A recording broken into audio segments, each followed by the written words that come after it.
दोस्तों, अक्सर आपने देखा होगा इस संसार में जो लोग सुखी हैं, भगवान उन्हें और भी अधिक सुखी कर देते हैं और दिन प्रतिदिन उनकी समृद्धि बढ़ती ही जाती है। उनके जीवन में आए दिन नए नए सुख आते ही रहते हैं। जबकि वहीं कुछ लोग ऐसे भी हैं जो पहले से दुखी हैं और समय बीतने के साथ साथ उनका दुख भी बढ़ता ही जाता है। आए दिन उनके जीवन में नई नई परेशानियां खड़ी हो जाती है। लेकिन क्या आपने कभी विचार किया है कि भला भगवान ऐसा भेदभाव क्यों करते हैं? जबकि देखा जाए तो जो लोग थोड़े दुखी हैं, यदि भगवान उन्हें थोड़ा सुखी कर दे तो इसमें भगवान का क्या बिगड़ जाएगा? बस यही प्रश्न एक बार माता पार्वती ने भगवान शंकर से किया था। इस सब पर प्रभु ने उन्हें कुछ अत्यंत ही रहस्य की बातें बताई थी। तो आइए श्रोताओं, एक बार हम जान लेते हैं कि आखिर वह रहस्य की बातें कौन सी थी। नमस्कार और एक बार फिर स्वागत है आप सभी का आपके अपने वीडियो कलेश यूट्यूब चैनल पर।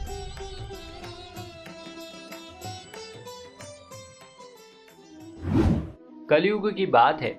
एक बार माता पार्वती ने भगवान से पूछा, प्रभु, मैंने पृथ्वी लोक पर देखा है जो मनुष्य पहले से दुखी है, यह नियति उन्हें और भी अधिक दुख देती है, जबकि जो सुख में है उसे और भी अधिक सुख मिलता ही जाता है। किंतु आज मैं आपसे जानना चाहती हूँ, आप ऐसा भेदभाव क्यों करते हैं? जबकि देखा जाए तो जो मनुष्य पहले से ही दुखी है उसे तो सुख मिलना चाहिए। और इस प्रकार से दोस्तों, माता के मुख से ऐसे वचन सुनकर प्रभु समझ गए कि माता अपने भक्तों के दुख से दुखी हो रही हैं और वे किसी प्रकार से उन्हें सुखी देखना चाहती है। अतः भगवान शिव ने इस बात को यथोचित ढंग से समझाने के लिए माता को धरती पर ले जाने का निश्चय किया और वे दोनों पति पत्नी का रूप धरकर एक गांव में गए। उस गांव में घूमते घूमते उनका पूरा दिन समाप्त हो गया। तब भगवान ने माता से कहा, देवी, चूंकि हम मनुष्य रूप में हैं, इसलिए हमें इस सृष्टि के नियमों का पालन करना होगा। मैं कहीं जाकर भोजन सामग्री का प्रबंध करता हूँ, तब तक तुम जाकर भोजन पकाने की व्यवस्था करो। प्रभु की बात माता को उचित लगी और वे रसोई हेतु चूल्हा बनाने के लिए ईंटें लेने चली गई और गांव में कुछ जर्जर हो चुके मकानों से ईंट लाकर देखते ही देखते माता ने चूल्हा बनाकर तैयार कर दिया। चूल्हा तैयार होते ही भगवान वहां बिना कुछ लाए ही प्रकट हो गए। प्रभु को खाली हाथ देख माता ने उनसे पूछा, आप तो कुछ लेकर ही नहीं आए, भला ऐसे में भोजन कैसे बनेगा? भोलेनाथ ने कहा, पार्वती, अब तुम्हें इसकी जरूरत नहीं पड़ेगी। माता सोच में पड़ गई। तब भगवान ने उनसे पूछा, गोरा, तुम चूल्हा बनाने के लिए ये ईंटें कहाँ से लाई? उन्होंने कहा, प्रभु, इस गांव में ऐसे बहुत से घर हैं जिनका रखरखाव उचित ढंग से नहीं हो रहा है। उनकी दीवारें भी जर्जर हो चुकी थी, अतः मैं उन्हीं में से ईंटें निकाल कर लाई हूँ। प्रभु ने कहा, तो इसका ये अर्थ हुआ पार्वती कि जो घर पहले से ही खराब थे, तुमने उन्हें और खराब कर दिया। यदि तुम चाहती तो उन घरों से भी ईंटें ला सकती थी जो उत्तम अवस्था में खड़े हैं। माता ने कहा, प्रभु, भला ये कैसे संभव है? असल में उन घरों में रहने वाले लोगों ने उनका रखरखाव बहुत ही अच्छे ढंग से किया है और वो घर बहुत ही सुंदर लग रहे हैं। ऐसे में मैंने उनकी सुंदरता को बिगाड़ना उचित नहीं समझा। शिवजी बोले, पार्वती, अब तुम समझी। सुबह तुमने जो प्रश्न किया था, ये उसी प्रश्न का उत्तर है। जिस प्रकार से तुमने अच्छे घरों की सुंदरता को बिगाड़ना उचित नहीं समझा, ठीक उसी प्रकार से नियति भी कार्य करती है। जिन लोगों ने अपने कर्मों से अपने जीवन को उत्तम या सुंदर बनाया है, भला नियति उन लोगों को कैसे कष्ट पहुंचा सकती है? कहने का अर्थ यह है पार्वती कि संसार में जो भी मनुष्य सुखी है वो अपने कर्मों से ही सुखी है और जो दुखी है वो भी अपने कर्मों से ही दुखी है। इसीलिए हर मनुष्य को अपने जीवन में ऐसे कर्म करने चाहिए जिससे कि इतनी मजबूत व खूबसूरत इमारत खड़ी हो सके कि कोई भी उसकी एक भी ईंट ना निकाल पाए। माता ने कहा, प्रभु, जब ये कर्म इतने अधिक महत्वपूर्ण है कि इससे मनुष्य का सुख और दुख जुड़ा रहता है, तो कृपा करके आप मुझे इन कर्मों के बारे में उचित ढंग से बतलाइए। शिवजी ने कहा, पार्वती, संसार का कोई भी मनुष्य हो, कर्म के बिना नहीं रह सकता है। वो प्रतिपल कर्म कर रहा है। यदि वो कुछ ना करे तो ये भी एक प्रकार का कर्म ही है।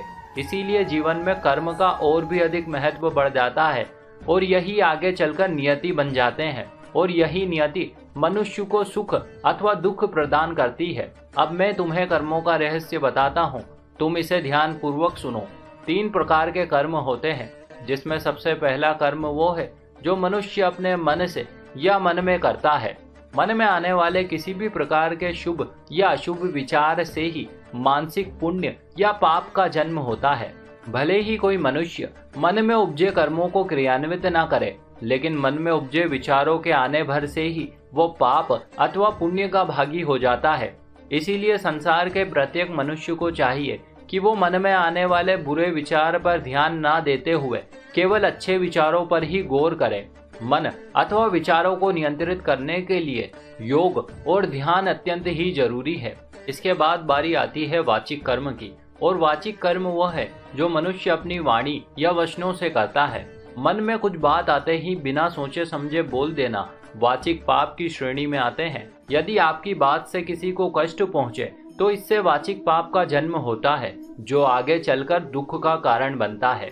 पार्वती, इस सृष्टि में मनुष्यों द्वारा कहे गए प्रत्येक शब्द का महत्व है, और यदि वो शब्द किसी दुखी मनुष्य को खुश कर दे तो ऐसे वचन बोलने वाला मनुष्य वाचिक पुण्य का भागी हो जाता है।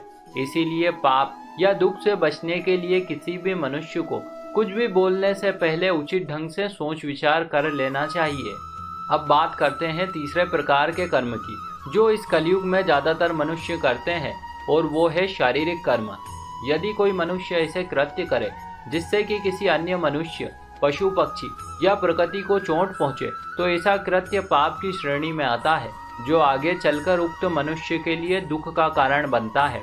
अतः किसी भी मनुष्य को ऐसे शारीरिक कर्म करना चाहिए जो सेवा या सहायता की श्रेणी में आते हों, और ये सेवा न सिर्फ मनुष्यों की बल्कि सृष्टि में उपस्थित समस्त प्रकार के जीव जंतु, पेड़ पौधे तथा प्रकृति के लिए होनी चाहिए। तो आप समझिए आप पार्वती, जो मनुष्य जैसे कर्म करता है वैसे ही फल वो पाता है। अपने जीवन में सुख और दुख लाना दोनों ही मनुष्य के हाथ में है। जरूरत है तो बस उसका चुनाव करने की।